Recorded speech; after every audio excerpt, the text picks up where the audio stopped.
Tá sendo tudo muito difícil pra mim. Me diz logo o que tá acontecendo. Não quero te causar preocupação. Não adianta, você ficar assim não tá me ajudando em nada. Eu tenho leucemia. Mas como? Quando? Aconteceu um mês atrás. Eu senti umas fraquezas e resolvi fazer uns exames. Sinceramente, eu não esperava que fosse terminar assim. Todos os planos e sonhos, não sei. Não sei.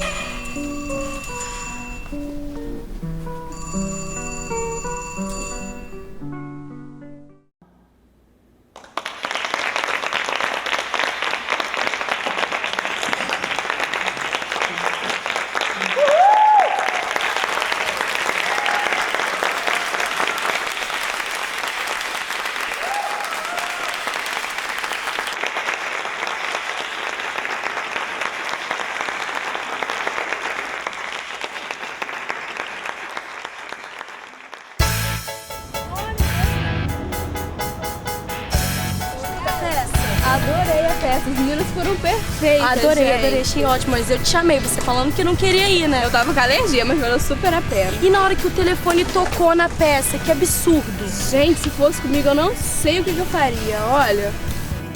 A minha orientação para os atores é, por exemplo, tocou o celular para seu espetáculo.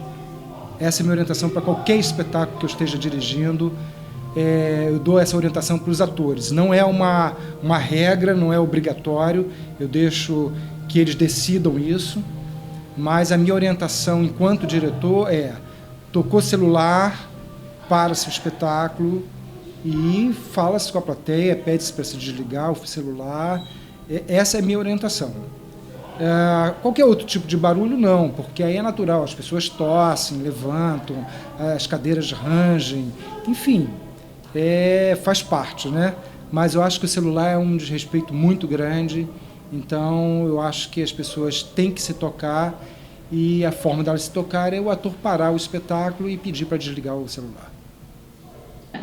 Celular tocando, não me lembro de ter acontecido de jeito nenhum. Mesmo assim, nós somos preparados para o celular tocar, de parar na hora e recomeça o espetáculo. Até a pessoa que deixou o celular ligado se tocar, que ela tem que desligar, né? Passar um pouquinho de vergonha, né? Olha, parar o espetáculo eu não paro, não. Também hoje em dia já não fico mais nervoso, não, entendeu? Se acontecer eu não fico, não. Mas eu percebo, né? Qualquer ruído que seja diferente, né? Que não seja proposto, né? Por exemplo, né? Se você faz uma comédia, você está sujeito, né? De que a plateia ria, né? Durante o espetáculo. Mas se não é uma coisa que é proposta pelo próprio espetáculo, me incomoda. Mas eu acredito que se perder o personagem é muito pouco, muito rápido, que a gente consegue contornar, a não ser que seja uma coisa muito assim gritante, né? Que seja proposital mesmo para poder estar atrapalhando, né, o espetáculo. Porta abrindo e fechando para ir ao banheiro. Nossa, dá uma derrota para a gente tão grande que parece que o espetáculo não está interessando e as pessoas estão transitando na plateia. E por mais que você esteja concentrado, você percebe esse movimento, isso se desconcentra, é bastante ruim, muito ruim. Eu apresentei um espetáculo chamado Cômodos, com a Cia Pigmentos, e no espetáculo a plateia ficava junto com a gente no palco e a gente manipulava uns elásticos que fazia parte do cenário. E aí um dia a gente apresentando tinha uma pessoa que estava com os pés dentro do cenário, porque ele resolveu botar pra poder relaxar, acho que um pouco mais. E assim, você passava e tava aquele pé, né? E isso já foi uma coisa que incomodava. E ainda mais quando era muito próximo, aquele pé ali, e já aconteceu de ter gente dormindo. E a vontade parecia que era de você pegar os elásticos e soltar todos eles, assim, direto. Porque você tá lhe dando tudo de si. Pode não ser bom para alguns e pode ser maravilhoso para outros, mas assim, pelo menos respeitar quem tá ali fazendo o seu trabalho, né? Eu fiz uma apresentação de Abajur Lilás em São João da Barra e a plateia se resumia em um casal, né? Em um casal e eles sentaram na fila A, na primeira fileira, né? E nós ali interpretando um teatro bastante intimista, bastante próximo, público de plateia. E eles se sentiram à vontade, de como se estivesse diante de um cinema ou de uma TV, e começaram a comentar: olha a calcinha dela, olha lá como é que ela se comporta, olha quem está falando, olha que... Nossa, foi assim uma colaboração de texto terrível, porque a gente escutava o que aqueles caras estavam falando, aquele casal estava falando, e a gente não podia revidar, a gente não podia se defender, a gente não podia fazer nada, né? Quem sofreu mais nesse sentido foram as atrizes, porque eles acabaram com as atrizes, né? E a quinta cena do espetáculo, que era uma cena de tortura, uma cena forte e tudo mais, eles riam assim de chorar, e a gente, né, tentando segurar a emoção. Olha, faltou pouco para virar uma novela mexicana, para virar uma coisa trash e a gente dançar na nossa concentração. E telefone acontecia mais assim, quando você parte pra dentro do palco, que foi como foi esse espetáculo, não tinha muito, mas nos outros espetáculos que eu fiz com o Mário e com o pessoal daqui da escola, acontecia de estar na plateia e o telefone tocar, e às vezes até a pessoa fala baixinho, então ainda até atende e fala: oi, posso falar, tu no teatro? Aí desliga, né? Tem aquelas coisas, mas quando tá muito distante, incomoda, mas não incomoda tanto quanto incomoda pra gente quando a gente tá muito próximo da plateia. O celular, quando vem, é terrível. Outra coisa que incomoda muito é quando o espetáculo ele é adulto e tem criança na plateia, né? Que aí incomoda demais. Um choro de bebê, nossa, a criança pedindo: me dá isso! Eu acho que isso é natural na vida de qualquer ator, essas interferências que não são interferências programadas da plateia, principalmente com plateias que não têm o costume de ir ao teatro, então não tem essa preocupação, essa percepção em manter o ator concentrado, em rolar um certo jogo e tudo mais.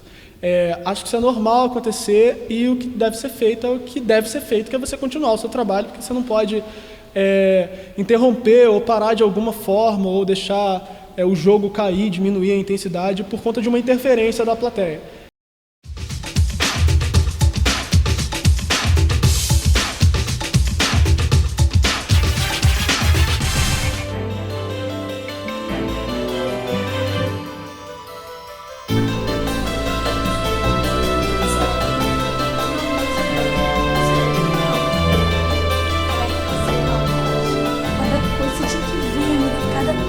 Coisa linda, entendeu?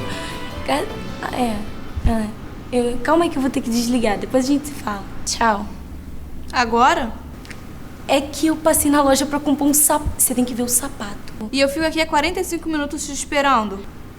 Tava em liquidação, ia acabar hoje. Olha o sapato, Vivi. E o ensaio? Eu cheguei pra ensaiar, vambora? Ensaiar o quê? Agora eu vou embora. Vivi, o ensaio, Vivi.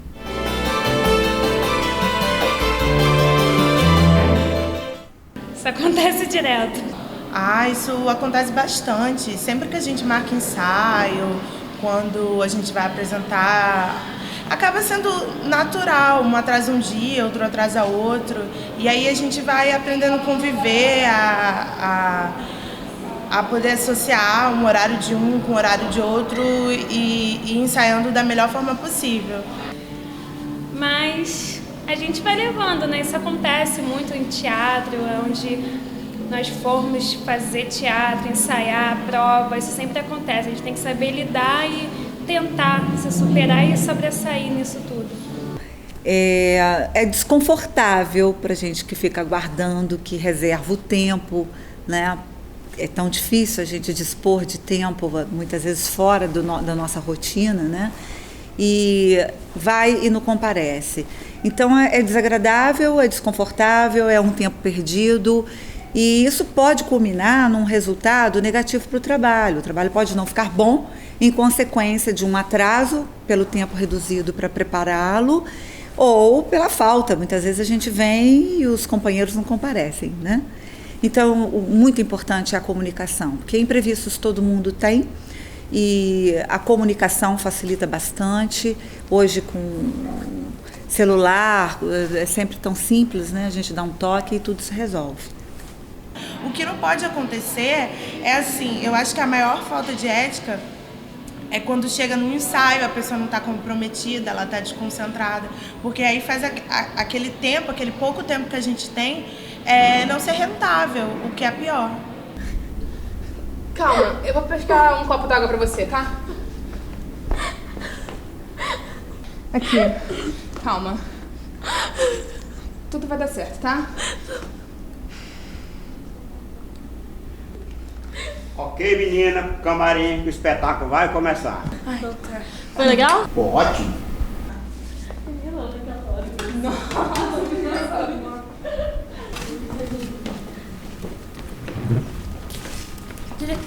Diretor, a gente teve uma ideia pra aquela cena. Eu falo com vocês depois, eu tô muito apressado. A cena tá? da Bruna, colocar uma Não, ação. querido, o espetáculo já vai começar. Aquela hora que ela é sequestrada, umas luzes mais dramáticas. Falo com vocês depois. Ai, calma, eu vou beber água. Também quero.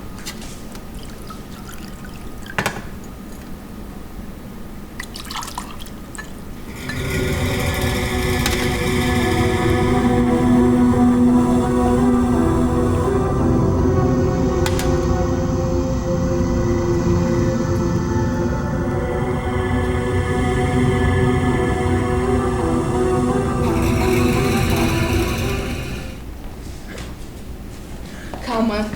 Vai dar tudo certo, tá?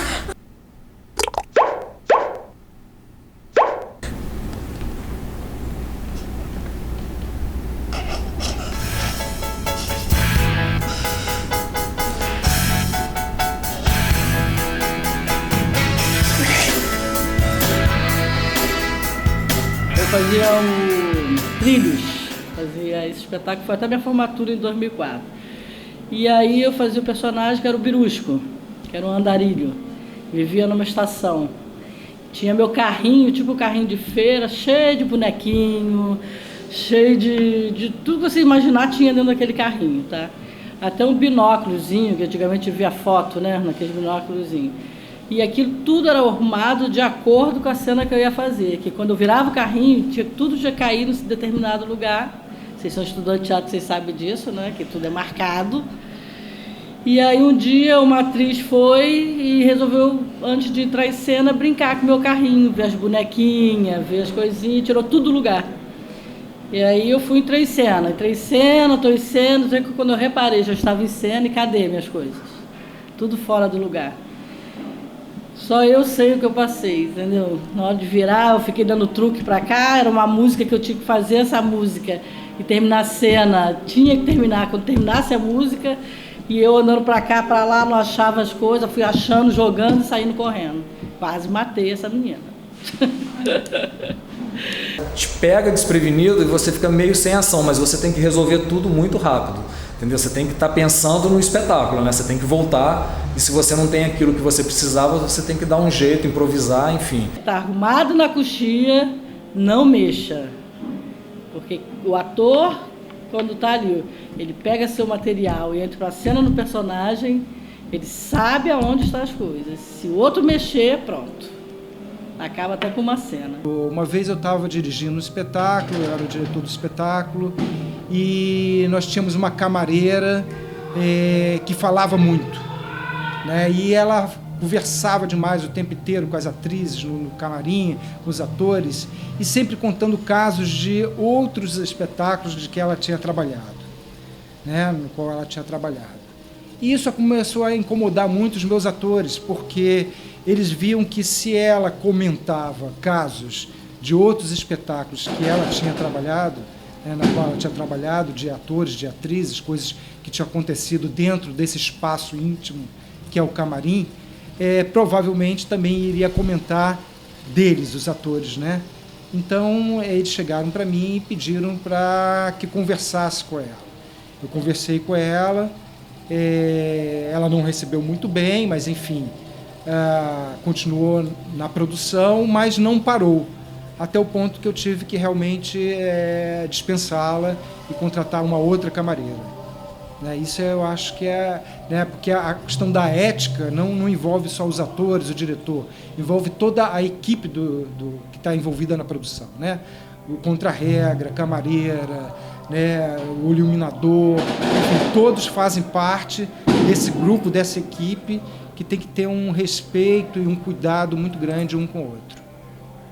Já aconteceu essas coisas assim, né? Tipo, o Mário de Oliveira, né? Algumas vezes chamar a nossa atenção, justamente por ter acontecido isso. Um ator com uma determinada material cenográfico, né? Que ele tinha que trabalhar, e aí vem um outro, pega, não por maldade, mas que tenha confundido, né? Tenha tirado o que era do outro, né? E aí você não tem aonde procurar, aquilo desequilibra às vezes o ator, porque já está tudo preparado, enfim. Tinha uns balão de gás, que a gente tinha cada ator entrar com um balão de gás. Um sumiu com um balão, pegou o balão do outro que estava no lugar e o um entrou sem nenhum.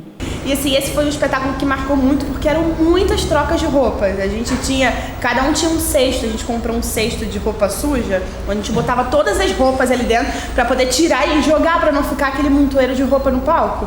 Então, além das roupas, tinha todo o material de cena. Vocês imaginem, 11 pessoas ou mais ali atrás, com mais, cada um com 3 peças de roupa para trocar, mais as suas bolas, mais os seus adereços. Então era bem confuso. Uma confusão entre atores com as bexigas. E aí a gente percebeu que tinha uma coreografia que era tudo simétrico, né? 2 atores de cada lado com 2 bexigas. Então era tudo... E aí um ator deixou a bexiga lá embaixo no camarim, né? E pegou a bexiga do outro ator. Então, esse que deixou lá embaixo ficou de bem na cena, de boa. Cada um do elenco tinha um objeto e eu coloquei o meu objeto no lugar. E na hora da peça eu não sabia exatamente se aquele era o meu objeto ou não. Peguei o objeto. E eu cheguei com a bola pra dançar com ele. Eu falei, cadê sua bola? Aí ele, não sei. Aí eu, entra sem bola, eu deixo a minha também. A gente finge, né? Aí daqui a pouco a cena era uma parada festiva, a galera dançando. Aí daqui a pouco, quando eu olho pra lateral, tá o Henrique Tristinho, que é um parceiro meu que fazia o espetáculo comigo, sem o objeto. E o meu objeto estava no outro lado do palco. Tomamos uma bronca. Mário de Oliveira era o diretor do espetáculo. Comeu todo mundo no esporro. E Mário não deixava nem o espetáculo, nem a plateia sair. Acabava o espetáculo, ele ali já entrava rasgando, entrava acabando com a gente. Eu acho que assim, um bom espetáculo é um bom espetáculo por conta de um bom processo. Então, todos os espetáculos que eu fiz com os meus amigos, colegas profissionais e amigos mesmo, enfim, foram espetáculos que tiveram um processo de montagem, de pesquisa, de estudo. No caso dos espetáculos que eu fiz na escola, os professores sempre falam sobre isso. Isso é muito importante na carreira, na vida de um ator, a questão da ética, da preocupação e da relação que se tem com essa questão. Então a gente ficava com a cabeça meio que totalmente impregnada disso. A ética profissional, em qualquer profissão, é importante, né? Então, no teatro, principalmente, porque a gente está lidando com sentimentos, com emoções, né? Os atores são pessoas muito sensíveis, muito, né? E a gente convive muito próximo, a gente divide muito a nossa intimidade, né? Nos camarins a gente está muito íntimo, né? A gente se despe um na frente do outro, a gente, enfim, frequenta o mesmo espaço que está se trocando de roupa, que está indo ao banheiro, que está se maquiando. Então é um espaço muito que requer muito respeito, muita ética, para que a gente possa ter uma convivência tanto profissional como pessoal suportável, vamos dizer assim, né? E boa, né? Você, como aluna de teatro, já vivenciou alguma coisa relacionada à falta de ética? Ah, claro, isso sempre acontece, é super natural em todo o processo. Às vezes nem é proposital, todo mundo... Que isso aí, pessoal? O que vocês estão fazendo? Estamos fazendo um vídeo sobre ética no teatro. Ética no teatro? Isso existe? Corta!